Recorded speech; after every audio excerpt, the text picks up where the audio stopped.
வந்து ஆசனத்தில் அமர வைப்பார்.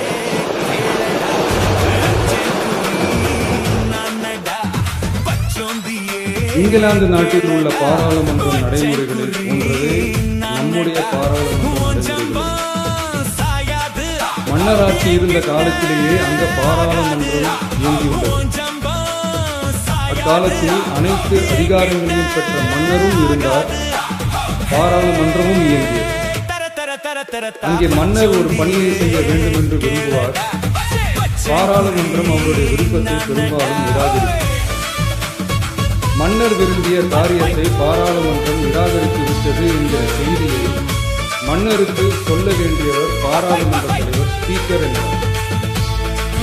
பாராளுமன்றத்தின் கருத்தை மன்னரிடம் சொல்ல வேண்டியவர் ஸ்பீக்கர். அதற்கு துணிவு வேண்டும்.